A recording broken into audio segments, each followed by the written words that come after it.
Hi everyone, I'm Shaelyn Delgado. I'm the Executive Director at YogaPod Tucson. I've been teaching yoga about the past 15 years, and a big part of my education has been around working with athletes within the practice of yoga.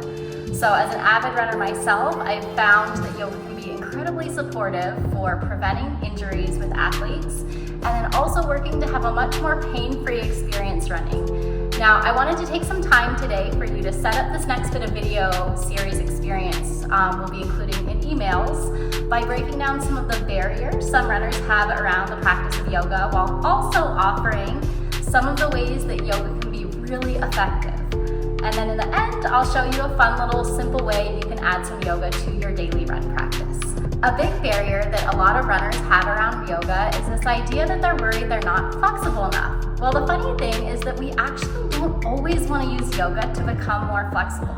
Now, of course, we want to use yoga to get better range of motion in simple functional motions we use throughout the day.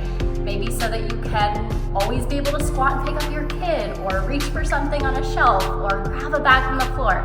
Yoga can help keep all those motions available. But there's really no point in using yoga to capture extreme ranges of mobility.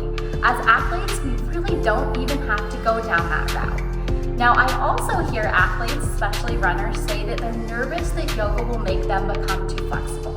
As runners, we know that a really smart degree of tension in the system can help us house a lot of power and elasticity.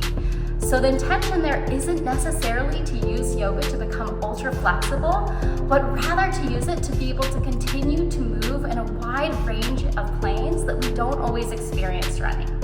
So now that you've hopefully gotten past some of those barriers, you know that you don't have to be super flexible and that you don't have to use the practice to reach for an extreme degree of mobility, I'd like to explain the 3 things that yoga does really well for runners. Now, the first thing is yoga can be so effective in helping us release and hydrate overused or tired tissues. So we know that if a glute or a certain muscle is overworked over time, that muscle can get tired, and then oftentimes other muscles will have to compensate and work harder.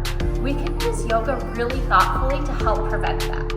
The second thing yoga can do well is help us really strengthen those deep mindfulness or stabilizing muscles that help us run more efficiently. Think about like the glute medius on the side of the hips, or lower glute max to really produce a strong stride. These are all muscles that we can use within the yoga practice to create some targeted strength work. Now, the last one, and probably my favorite, is yoga can be used really effectively to help with our recoveries. Athletes are all about figuring out how they can train as hard as they possibly can. But the flip side to that coin is, how can you possibly recover as quickly and efficiently as you can so that you can train harder?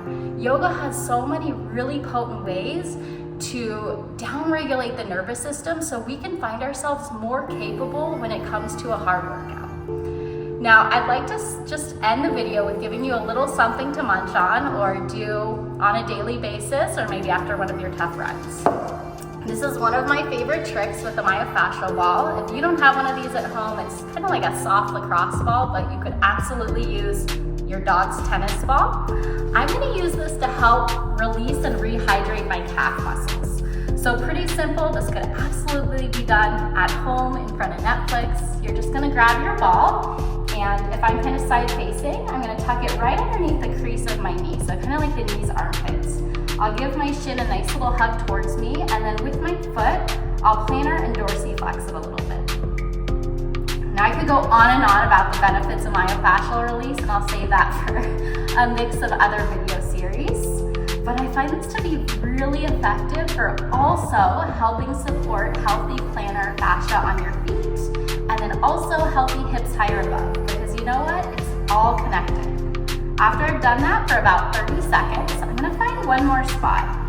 Ideally, you want to work in the medius part of the muscle, so I'm going to take the ball just a little bit lower in kind of the fleshier part of my calf, give myself that nice strong squeeze, and just continue to plantar flex and dorsiflex the foot. The big thing I want you to remember with the myofascial work is that we're never pushing to a point of pain.